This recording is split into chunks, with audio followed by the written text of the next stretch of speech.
Absolutely no surprise. Swamp creature Nikki Haley wins the swamp.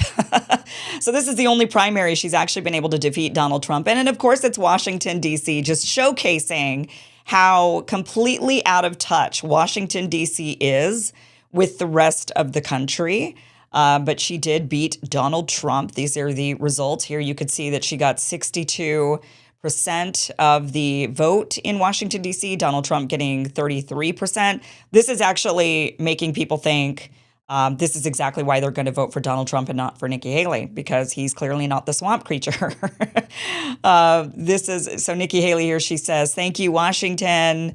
Let me actually just get a larger image here of what she says. She says, "Republicans closest to Washington." I mean, this is how ridiculous this whole thing is. Republicans closest to Washington's dysfunction know that Donald Trump has brought nothing but chaos and division for the past 8 years. It's time to start winning again and move our nation forward, is what she says. So yes, Republicans closest to Washington's dysfunction knows how Trump is. She's right on that. She knows, they are closest to the dysfunction because they are the dysfunction. So she could have framed it that way, but she wins Washington, D.C. I want to show you this. This was kind of ridiculous. This just goes to show how much the establishment really wants Nikki Haley to win over Donald Trump. Here's NBC News, establishment news media, and look at how this is from their Twitter account. Look at what they listed under her for president. Nikki Haley checkmark president. Let me just show you why this is silly, because other places would put primary. Let me just go ahead and move that there. So you can see right there, primary is what most of them say. But the one that they put up there was president. Like trying to get this in your head that she's supposed to be president and not just the projected primary winner. I want to show you the action. So there were other primaries that happened. My home state of Idaho had their GOP primary. Nikki Haley did not win in that state. In fact, Idaho, let me just actually go through some of these. Idaho's vote was 85% for Trump and 13% for Haley. Ron DeSantis got 1.3. Ramaswamy got 0.2. Chris Christie actually got 0.2% of the vote as well in Idaho. So he defeated Nikki Haley in Idaho. You go down to Nevada. That caucus happened a couple of weeks ago, and that one, Nikki Haley's name was not on the ballot, but Trump got 99%. They did a primary and a caucus because the state changed the rules that they're supposed to be doing primaries, but the GOP said, "You don't tell us what to do. We're doing a caucus." And so Nikki Haley still got defeated in the primary, even though Donald Trump's name was not in the primary. She got defeated by somebody else who's, people, none of these candidates is who she got defeated by.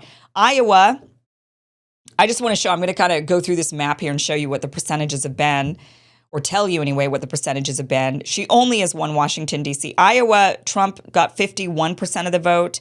Nikki Haley came in third at 19% behind Ron DeSantis. Missouri caucus, Trump got 100% of the caucus votes. In Michigan, Trump got 68% of the primary votes. Haley got 26.6% of the primary votes. South Carolina, Trump got 60% of the primary votes. Haley got 40%.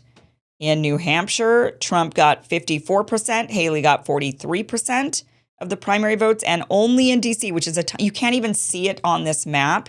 You can't even really see it. It is such a speck, a tiny, tiny little speck on the map. And that is the one that Nikki Haley won this one time and one time only in the swamp. Swamp creature wins the swamp. All the more reason not to vote for Nikki Haley.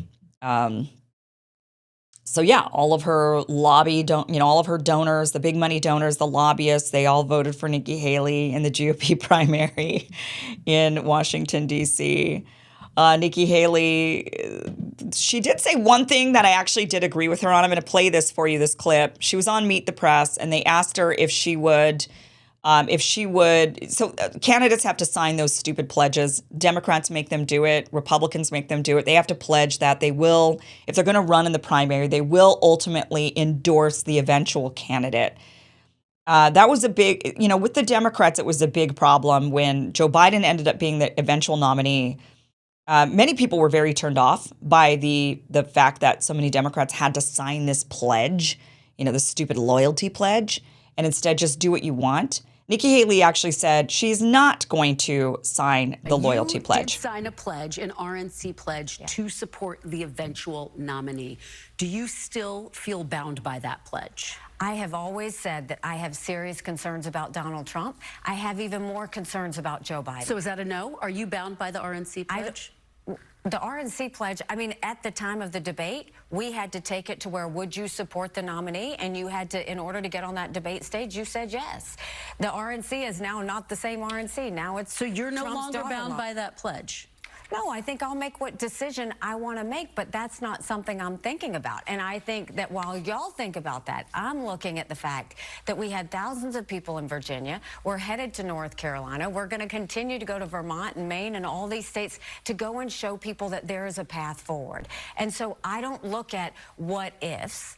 I look at how do we continue the conversation. You know, it's interesting. Chris Christie said, he was asked why he didn't endorse you when he dropped out. He said because he thought you would endorse Donald Trump. But it sounds like what you're saying is that you're leaning against endorsing Donald Trump. Can you just put a little bit of clarity? Are you leaning against endorsing Donald Trump at this point? I truly am not thinking about any of that. And, I mean, look, You're not taking it off the table. There's a huge difference between me and Chris Christie. Chris Christie ran because he just didn't want Trump. I am running because it's not about Trump. I voted for him twice. I was proud to serve America in his administration. This is not a never Trump movement. This is the fact that I see America going into a bad direction. Okay. I mean, hey, I think that no one should be forced to sign a loyalty pledge. I don't think anybody, I get it. There's going to be a lot of Republicans who say, oh, she's disloyal. She's not really, she's not, but this should be a democracy, right? I mean, people should be allowed to endorse who they want to endorse. There shouldn't be any, you promise to endorse the eventual winner, even if you absolutely despise the winner. I don't think anybody should have to do that. These loyalty pledges are stupid. Somebody needs to buck that mold. Certainly Trump wouldn't be endorsing, that Trump would absolutely not be paying any attention whatsoever to any sort of loyalty pledge. It's just, so they're stupid. They should just get rid of them. So I do agree with Nikki Haley. If she doesn't end up, adhering to this loyalty pledge, I actually agree with her on this one thing and one thing only. That's it. Otherwise, her winning DC, I think, is just the tell-all. That's the tell-all, right? This is all you needed to know. Nikki Haley wins. She wins the swamp, which is completely disconnected from the rest of America. They're the only area, the only speck on the map that actually voted for Nikki Haley, and that is saying something. Hey guys, be sure to like, share, and subscribe if you like this segment. Now, you might be wondering, this seems like it's part of a bigger show. You're right, it is. The full show is at KimIversonShow.com. So what you're watching is just a clip. And if you want to get the full experience, then you got to go to KimIversonShow.com. The show airs Monday through Friday, 12 p.m. Pacific, 3 p.m. Eastern at KimIversonShow.com. That is where you can watch the full show. Here, you just get clips. So click on the link down below, go to the full show, enjoy. Otherwise, I'll see you next time right here. And be sure, once again, like, share, and subscribe. Thanks for watching.